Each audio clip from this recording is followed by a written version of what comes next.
Bueno, estar aquí desde luego es uno de los privilegios más grandes que hay. Todos juntos adorando al Señor y unidos en el propósito de glorificarle. Sin embargo, no siempre experimentamos personalmente esa unidad, ¿verdad? ¿Alguna vez, por ejemplo, te has sentado fuera de lugar hasta entre los cristianos o en su iglesia?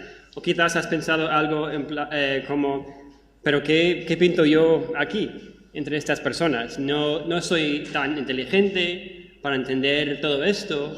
En mi vida solo experimento fracaso tras fracaso y para los demás parece que todo les vaya bien. ¿Cómo puedo yo permanecer si no tengo nada que ofrecer realmente?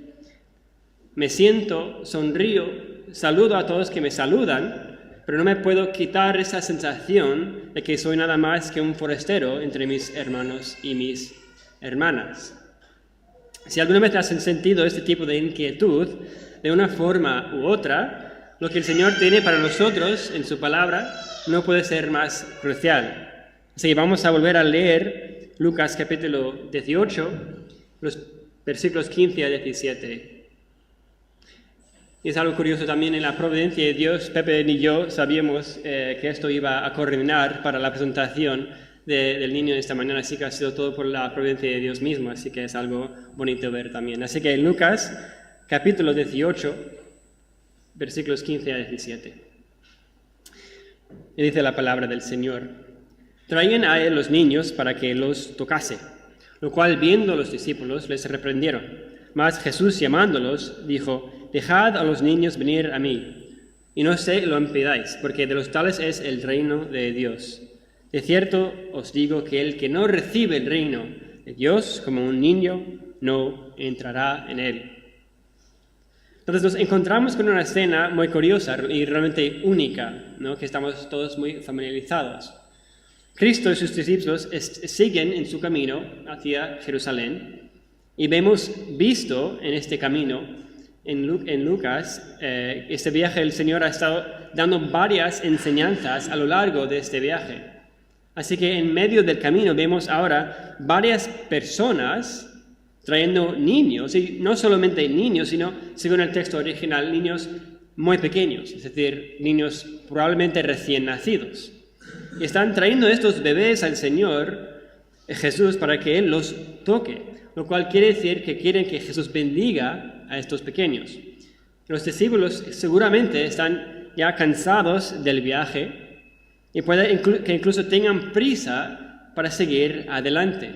Igual que cuando estás conduciendo, por ejemplo, en la autopista y solo quieres parar cuando sea absolutamente necesario para llegar en cuanto antes al destino, ¿no? Pues los discípulos ven esta situación con los niños y como empiezan a acercarse al maestro, esta conglomeración de padres que están trayendo sus niños para detenerle en el camino, ¿no? Y ven estos discípulos su oportunidad para mostrar al maestro los buenos administradores que son para él.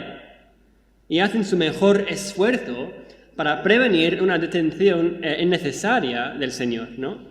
Habían parado por muchas personas que necesitaban su ayuda urgentemente, ¿no? Incluso algunos eran personas muy importantes, tales como el Jairo, por ejemplo, quien era uno de los principales de la sinagoga. Por ello, los discípulos entendían que Jesús pararía para ayudarles, para personas importantes, personas que necesitaban de su ayuda. Pero estos niños, para ellos, ni son importantes, ni tienen una necesidad urgente. Así que para los discípulos era una gran pérdida de tiempo. Entonces intentan reprender a las personas para despedirlas, de manera que puedan llegar a asuntos y personas más importantes. Y hay que notar esta enorme también responsabilidad, mirando esta escena, la enorme responsabilidad que tienen los padres de acercar a sus hijos al Señor para recibir la bendición que solo viene de Él, igual que hemos visto en esta mañana. Y por esto también hemos orado en esta mañana para que los padres no solo hoy, sino para que todas sus vidas buscan acercar a su hijo o a la hija de cualquier persona al Señor, ¿no? Pero en cuanto a la reacción de los discípulos, quizás desde nuestra perspectiva del siglo I, Parece hasta cruel, ¿no? Que regañan los padres de esta forma. Pero tenemos que tener en mente que en estos tiempos los niños disfrutaban de absolutamente ningún estatus ante la sociedad, aparte de sus padres. Los niños, sobre todo los niños muy pequeños, no contribuyen a la familia y viven totalmente dependientes de sus padres. Y yo te lo digo por experiencia, lo dependiente que es Owen, por ejemplo, de sus padres 24/7, ¿verdad? Pero en este tiempo, tu valor como persona estaba relacionado con tu capacidad de contribuir o a la familia o a la sociedad. Entonces, desde nuestra perspectiva, sería como si muchas personas le trajeran a Jesús sus mascotas para que orase por ellas, ¿no? Sería para nosotros algo absurdo. Y así lo veían los discípulos. Pero Cristo no vio a los pequeños de esta forma, ¿no? Sino que su mensaje choca radicalmente contra la percepción de sus discípulos. De hecho, en el Evangelio de Marcos nos dice que Jesús, al verlos reprender a la gente, se indignó. Y aunque a los discípulos les pareció absurdo toda esta escena, Cristo les dice algo prácticamente escandaloso, ¿no? En versículo 16, dejad a los niños venir a mí, y no se lo impidáis, porque de tales es el reino de Dios. Y esta declaración ciertamente habría confundido tanto a los discípulos como a toda la gente alrededor de él. ¿Cómo puede el reino pertenecer a personas como estas? Un bebé no tiene la capacidad de seguirle ni obrar alguna obra espiritual. Y Cristo, en el siguiente versículo, ofrece la explicación, ¿no? En versículo 17, de cierto os digo que el que no recibe el reino de Dios como un niño, no entrará en él. Si el acceso al reino de Dios fuera por nuestra capacidad, estaríamos todos excluidos. Estamos todos, dice Pablo, muertos espiritualmente, sin poder alguna para obrar cualquier bien espiritual. Pero es por eso Cristo se indigna. ¿Por qué? Porque al negar que los niños se le acerquen por su incapacidad, en realidad es una negación del mismo Evangelio. Cuando hablamos de personas importantes, no es verdad que solemos mencionar todo lo que esa persona ha sido capaz de lograr, ¿verdad? Como escuchamos personas diciendo, ¿has escuchado de aquel, ¿no? que logró ese premio? ¿Has visto que ha estudiado en Oxford y Harvard? Las personas que suelen inspirarnos, por ejemplo, en la iglesia, o a quienes aspiramos parecernos, por ejemplo, suelen ser los líderes espirituales más conocidos. Y si entrara uno de esos predicadores, por ejemplo, a los cuales la gente paga para dar una conferencia, quizás nos quedaríamos asombrados y le miraríamos con una cierta admiración, ¿verdad? Pero cuando entra una persona con una discapacidad física o mental, o un niño pequeño que ni sabe las cosas más básicas de la fe cristiana, probablemente no vamos a tener esa misma admiración por ellos. Pero Cristo dice que es al niño ignorante o la persona discapacitada a quienes realmente deberíamos aspirar a parecernos, porque así son las personas, dice, de su reino. Además, Cristo dejaba que las personas se le acercaran, ¿para qué? Para tocar sus niños. Y según Mateo y Marcos, esto era para que Cristo les bendijese. Y lo que vemos en toda la Biblia, sobre todo en el Antiguo Testamento, sobre todo en las vidas de los patriarcas como Isaac o Jacob, es que recibir una bendición así por una imposición de manos es un privilegio enorme. Además, se puede ver a lo largo de la Biblia que el contacto físico en sí es algo significante. Sea para dar una bendición o luego, como vemos en la comunidad cristiana primitiva, para saludarse los unos a los otros con un beso, lo que llamamos el ósculo santo, ¿no? Y esto era porque el tener contacto físico con alguien te identificabas con esa persona. Y Cristo, al tocar a los niños, está enseñándonos que Él se identifica con las personas más dependientes y más necesitadas que hay. Si te sientes, por ejemplo, un forastero entre la iglesia porque te cuesta entenderlo todo, o porque no te ves capaz de contribuir con nada, o no te ves lo suficientemente importante para pertenecer a una comunidad de cristianos, debes saber esto. Según el texto, el reino de nuestro Señor Jesús es un reino para los insignificantes, para los que no tienen absolutamente nada en sí mismos que contribuir. Porque de cualquier otra manera es imposible, dice, de entrar en el reino de Dios. A menos que seamos como niños, totalmente impotentes y sin recurso alguno, sin el Señor, no podemos pertenecer, dice, a su pueblo. Y si te ves fuera de lugar, no por ser suficiente por ti mismo, debes saber que estás exactamente donde perteneces. Porque quienes tienen a Jesús, fuera de Él no tienen nada, ni pueden hacer ni alcanzar nada por sí solos. Vivimos activamente dependiendo de su poder en medio de nuestra propia impotencia. Vivimos arraigando nuestra fe más y más en Él y menos en nosotros mismos. ¿Estás, por lo tanto, cansado de intentar encajar con tus hermanos, siempre luchando contra la idea de que nunca vas a encontrar tu lugar? Descansa, por lo tanto, en Cristo, porque Él es la vid y nosotros los pámpanos. Cuanto más descansemos en la suficiencia de Cristo, la vid verdadera, más unidos estaremos a los demás pámpanos como el resultado natural de permanecer todos en Él. Si quiero estar unidos con los pámpanos, tengo que entregarme enteramente a la vid, primeramente.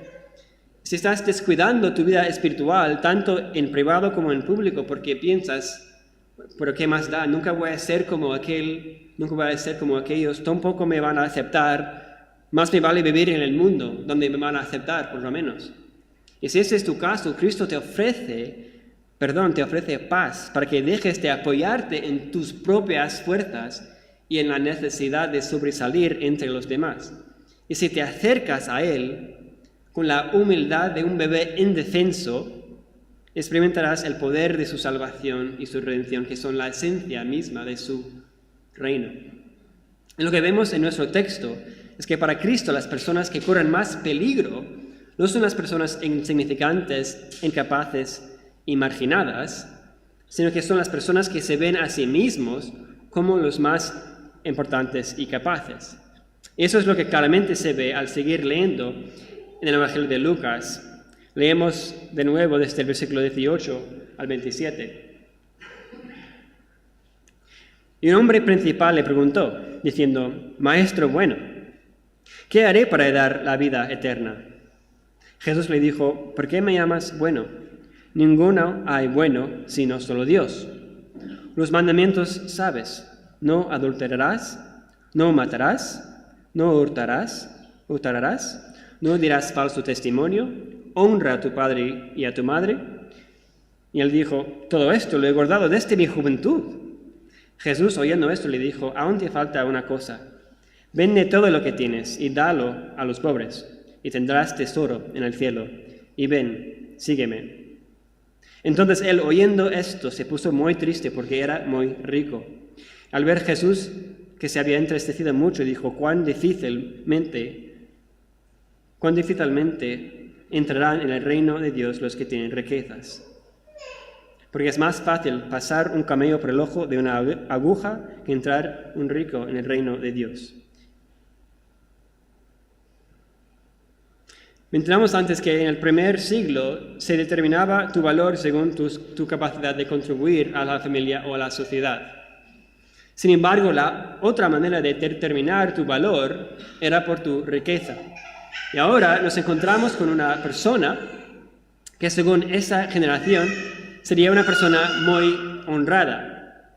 No, este joven era exactamente el tipo de persona a la que los discípulos estimarían digno de parar y hacerle caso, y no a los niños, por ejemplo. Y como es habitual entre las personas que se creen la élite, hay un aire de superioridad al hablar con otra persona, que también es importante para diferenciarte, ¿no?, de las personas comunes. Y algo así vemos en nuestro texto. Lo primero que hace este joven al dirigirse a Jesús es hacerle un halago. Dice: Maestro bueno, ¿no? Y seguramente este chico joven Estaba bien acostumbrado, ¿no?, a tratar con los otros líderes religiosos.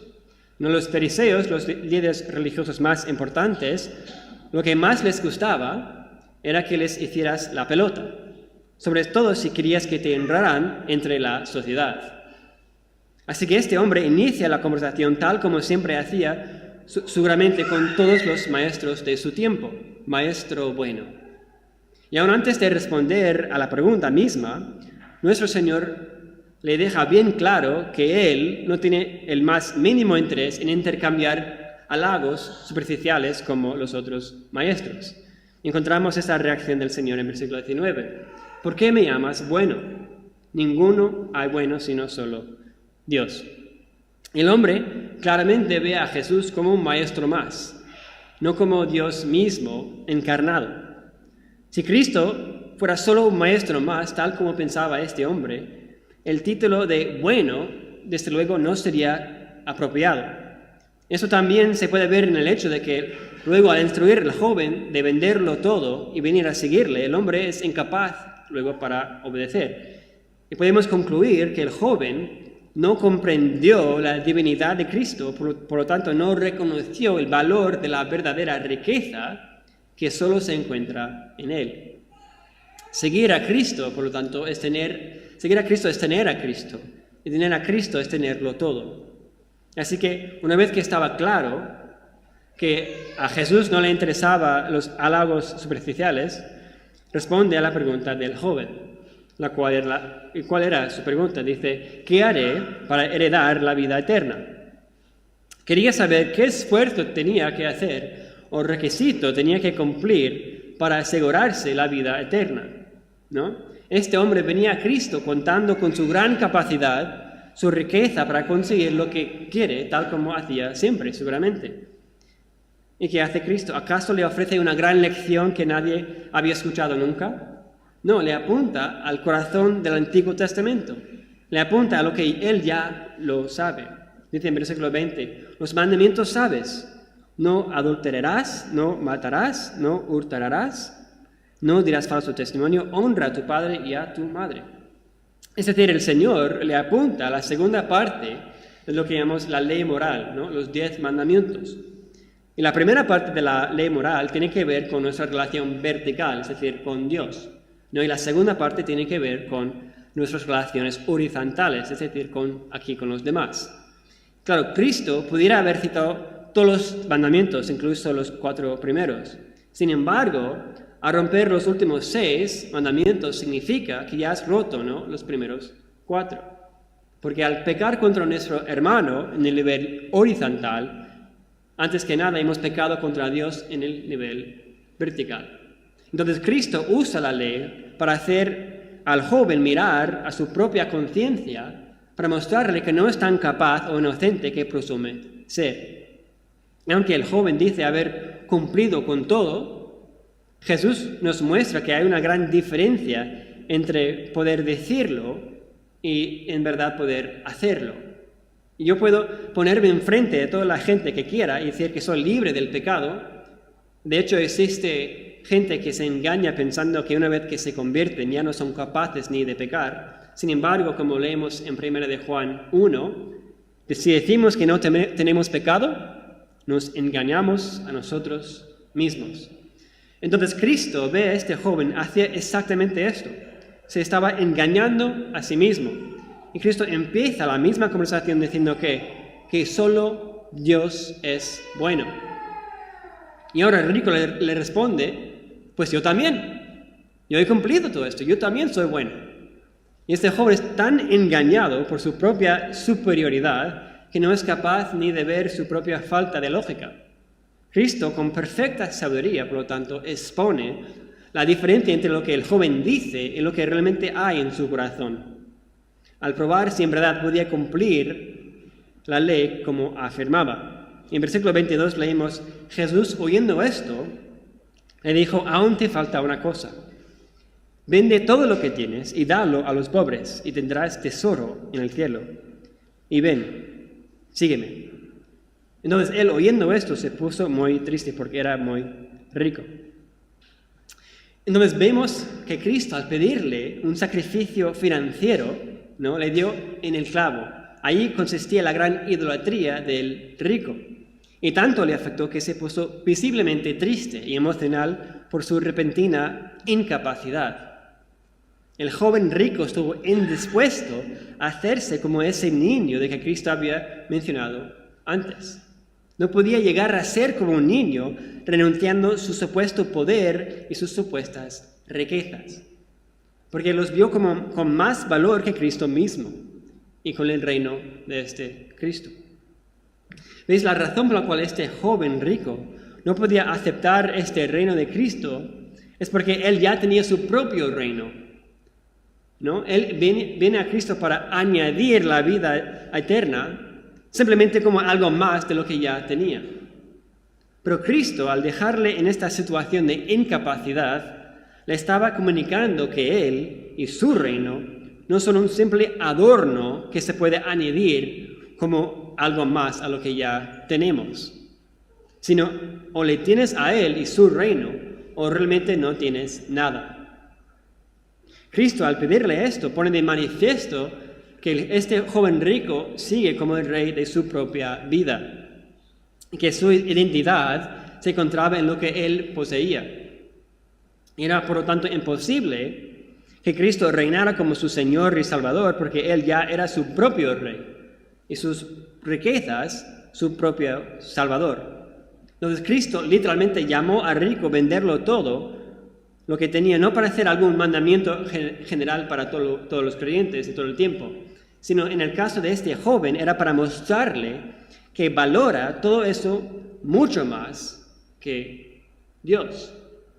Y que mientras su corazón se aferraba a este mundo y sus tesoros, nunca podrá seguir a Cristo y tener los tesoros celestiales al cual habla en el versículo 22. Así que volviendo a nuestro tema principal, el reino de Dios es un reino para los que lo reciben como un niño pequeño. Alguien que no tiene nada que contribuir ni riquezas para añadir más a la infinita riqueza que ya tienen estos niños espirituales en Cristo. Si estás cómodo en la iglesia porque te piensas alguien importante o superior por siempre asistir a cultos religiosos o estar involucrados en eventos, pues examina bien tu corazón, porque el reino de aquel para quien congregamos para adorar es un reino de personas impotentes y pobres si no fuera por Él. ¿Y así es como te ves a ti mismo en esta mañana? Porque, ¿qué tiene que ver, por ejemplo, ser rico con ser visto como alguien religioso? Para nosotros no tiene que tener ninguna relación, pero sigamos leyendo en versículo 24. Al ver Jesús que se había entristecido mucho, dijo: «Cuán difícilmente entrarán en el reino de Dios los que tienen riquezas, porque es más fácil pasar un camello por el ojo de una aguja que entrar un rico en el reino de Dios». Y los que oyeron esto dijeron: «Pues, ¿quién pues podrá ser salvo?». Y él les dijo: «Lo que es imposible para los hombres es posible para Dios». Algo sorprendente en este relato desde la perspectiva actual es la relación de las personas oyendo la enseñanza de Cristo. Notad cómo seguimos con el mismo tema al bendecir a los niños, es decir, la idea de recibir o entrar en el reino de Dios, como vimos en el versículo 17. Y ahora Cristo acaba de explicar la gran dificultad y más bien la imposibilidad de que los ricos entren en el reino de Dios. Y esto causa una reacción casi emocional, ¿no?, de las personas escuchándole, como leemos en versículo 26. Y los que oyeron esto, ¿quién pues podrá ser salvo? La gente reacciona como si esto fue especialmente sorprendente. Es decir, pues si los ricos no pueden ser salvos, pues nadie puede ser salvos, ¿no?, según ellos. Que es exactamente el punto que Cristo está aquí haciendo. Cuando tú y yo pensamos en personas ricas, hoy en día no solemos pensar en personas conocidas por ser religiosas. Más bien, hoy en día solemos sospechar que son las personas más corruptas, avariciosas y egoístas. Sin embargo, en el primer siglo esto fue todo lo contrario, ¿no? En estos tiempos relacionaban la presencia de riquezas físicas como una señal de una riqueza espiritual. Es decir, mientras más riquezas tenías, más contabas con el favor de Dios. Eran vistos como las personas más piadosas en su sociedad. Eso es porque según ellos, por tu piedad, Dios te bendice como una señal de su propio favor. Entonces Cristo le da la vuelta completa de esta idea nada bíblica. A las personas quienes según ellos tendrían la probabilidad más alta de entrar en el reino de Dios, Cristo escandalosamente les dice que aun para ellos es totalmente imposible y difícil. Y riqueza, entonces, en vez de ser un punto en su favor, en realidad solo les aleja de aquel reino y de aquella salvación. Si esta iglesia aquí es la representación de este reino de Dios aquí en la tierra, no venimos aquí con la confianza puesta en que todos nos ven como superdotados espiritualmente o por cualquier superioridad en nosotros mismos. No te perteneces aquí por quien eres o por quien no eres, sino puedes pertenecer a este cuerpo por quien es Cristo. Si vienes aquí por tus fuerzas o por tus capacidades, o ves que no puedes pertenecer aquí porque no ves en ti mismo algo que tienen los demás, entonces sigues confiando que para el hombre sí que es posible hacer lo suficiente para ganar un lugar en su reino. Pero el mensaje de Cristo para ti es lo que es imposible para el hombre, para él es posible. Porque no recibimos este reino como ricos y espirituales, sino porque Él es rico en misericordia. La imposibilidad de salvarse a sí mismo es igual de verdad, da igual si eres un pastor que ha pasado tu vida entera sirviendo en la iglesia o si eres un asesinato en la cárcel. Estamos todos por nosotros mismos condenados. Esto es el mensaje de la ley, la cual Cristo recitó al joven rico. Por esto, aun si tengo el mismo nivel de estudios como un bebé, puedes tener acceso al reino de Dios eternamente si es que Dios te tenga misericordia. Sí que es verdad que hemos de estudiar y esforzarnos a conocer todo que podamos la palabra de Dios.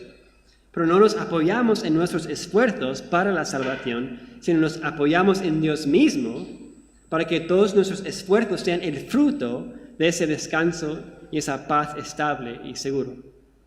¿Qué dice nuestro mismo Señor? Venid a mí todos los que estáis trabajados y cargados, y yo os haré ¿qué? ¿Trabajar? No, dice, venid a mí todos los que estáis trabajados y cargados, y yo os haré descansar. Llevad mi yugo sobre vosotros y aprended de mí que soy manso y humilde de corazón, y hallaréis descanso para vuestras almas, porque mi yugo es fácil y mi ligera y mi carga. Como decía bien el teólogo R.C. Sproul, no es nuestro agarre a Dios lo que nos mantiene seguros, sino el agarre de Él sobre nosotros, ¿no? Sin embargo, si has pasado aún un poco de tiempo por aquí, en la iglesia, notarás que trabajamos bastante. Trabajamos en los pueblos cercanos como Cuenca, Comunias, Villacañas. Esta semana vamos a estar muy involucrados en el evangelismo todos los días. ¿Acaso todo ese trabajo y sacrificio es nada más que superfluo? ¿Algo innecesario? Y este mismo tipo de preguntas es lo que estaba pensando Pedro, de hecho, en este relato, en versículo 28. Leemos en la palabra, entonces Pedro dijo, y aquí nosotros hemos dejado nuestras posesiones y te hemos seguido. Y él les dijo, de cierto os digo que no hay nadie que haya dejado casa, o padres, o hermanos, o mujer, o hijos, por el reino de Dios, que no haya de recibir mucho más en este tiempo, en el siglo venidero, la vida eterna. Pedro, al ver el joven rico negar de hacer tal sacrificio, y que hasta para él es imposible y da igual todo que hagamos nosotros, ahora Pedro quiere saber si todo han sacrificado servía de algo. Quiere decir, entonces todo que ellos habían dejado no significaba nada, porque aunque el rico no fue capaz de dejar su vida de comodidades y riquezas, pero los discípulos sí que respondieron positivamente al llamado de seguir a Cristo. Y Cristo les responde asegurándoles que todo que han tenido que sacrificar por seguirle, todo será compensado tanto en esta vida como en el siglo venidero. Todo que nosotros hemos nosotros hacemos sacrificios, sea de nuestro tiempo o de nuestro dinero o cualquier otra cosa, sí que importa todos estos sacrificios. No porque por ello ganamos algo de Dios, sino porque es el fruto mismo de la obra de Dios en nuestras vidas. Y este fruto es uno que aunque habrá una multiplicación y recompensa del valor eterno. Pero la idea de un sacrificio es suficiente, ¿no?, para asustar a cualquier persona, y una de las razones que no vean la posibilidad de entregarse realmente a una iglesia. La presión social o familiar o incluso los compromisos que uno tiene fuera de la iglesia les hace verse incapaz de poder sacrificar tiempo para cultivar verdaderas relaciones con sus hermanos. Y desde luego ningún sacrificio es fácil, si no sería un sacrificio. Pero acabamos nuestro tiempo viendo a Jesús arraigar nuestra fuerza y capacidad de sacrificar y lo que sea para Él. Y vemos dónde arraigamos este poder en versículo 31 y adelante. Dice, tomando Jesús a los 12, les dijo, he aquí subimos a Jerusalén, y se cumplirán todas las cosas escritas por los profetas acerca del Hijo del Hombre. Pues será entregado a los gentiles y será escarnecido y afrentado y escupido. Y después que le hayan azotado, le matarán, mas al tercer día resucitará. Pero ellos nada comprendieron de estas cosas, y esta palabra les era encubierta, y no entendían lo que se les decía. Lo que Cristo nos muestra al final de todo esto es que todo hemos dejado o sacrificado no es nada en comparación con lo que Él tuvo que experimentar, el abandono espiritual del Padre por llevar sobre sí el precio infinito de nuestro pecado. Su sacrificio es la raíz y el poder para obedecer, sea lo que sea el coste. Al tener que sacrificar o dejar cualquier cosa comparado con lo que ganamos por su sacrificio, vemos rápidamente que no hemos sacrificado realmente nada. Y si hemos de seguir a Cristo, imitarle en todo, hemos de ser dispuestos entonces a sacrificar lo que sea que es necesario. Porque Él nos dejó un ejemplo glorioso al dejar su hogar celestial, al despojar de sí mismo, dice Filipenses 2, tomando forma de siervo hecho semejante a los hombres, y estado en la condición de hombre, se humilló a sí mismo, haciéndose obediente hasta la muerte y muerte de cruz. Es curioso también cómo finaliza esta sección en lo que Cristo les cuenta y ni entiende lo que les dice. Pero si miramos al versículo 31, dice, iban a subir a Jerusalén y se cumplirán todas las cosas escritas por los profetas acerca del Hijo del Hombre. Y lo que esto nos muestra también es que lo que Cristo iba a cumplir era lo que toda la historia apuntaba, ¿no? El sufrimiento de Cristo y el sacrificio de Cristo coge sentido cuando se entiende a la luz de toda la historia de redención. Pero para las personas que eran testigos de su muerte, sin ese contexto, su sacrificio simplemente parecía una violencia innecesaria, quizás, y sin sentido alguno. Sin embargo, desde la perspectiva de Dios, lo que menos sentido parecía tener, según los hombres, es lo que más muestra la sabiduría y la gloria del Señor. Tal como cuando Cristo les explicó, eso tampoco les tuvo sentido a los discípulos. Pero para este mundo, seguir a Cristo y pertenecer a su iglesia y su reino es la cosa más insensata, la cosa más tonta que hay. Aún para el mismo creyente hay muchos momentos en que él o ella no ve ningún sentido en lo que el Señor está llevando a cabo en su vida. Pero da igual si entendemos la mano de Dios perfectamente o no, lo importante es reconocer que para Él todo sí tiene sentido y todo sí tiene un propósito glorioso para nosotros. Y la cruz es la evidencia más clara de todo eso. Hemos de recordar eso en los momentos que más nos parecen carecer de propósito o sentido. Y que en los momentos más oscuros de toda la historia, en el momento más oscuro de toda la historia, el momento más confuso para el pueblo de Dios, todo eso es lo que dio paso a nuestra misma gloriosa salvación al resucitar Señor Jesús al tercer día, asegurándonos para siempre con su sangre la vida eterna. El momento más oscuro Dios lo entornó para resplandecer su luz de una forma incomprensible. En fin, no es por nuestro sacrificio que conseguimos el favor de Dios y la salvación, sino por el sacrificio de Cristo. Lo que Dios hizo para lograr lo que sin Él es imposible para el hombre, es enviar su Hijo para tomar nuestro lugar, para que pudiéramos tener un lugar para siempre en su reino y en su iglesia. Así que al confiar en su sacrificio, con la dependencia de un simple niño, podemos ser salvos de la ira de Dios y tener la vida eterna como algo presente ahora y para siempre. Entonces, ¿por qué debemos sentir en casa aquí en la iglesia? Por ser nosotros las personas entonces menos merecedoras de tal privilegio. Y Cristo, nuestra única fuerza y nuestro único tesoro, al confiar continuamente en su sacrificio único y suficiente, podemos tener esa paz y esa entrada a este reino tan glorioso. Que Dios bendiga su palabra.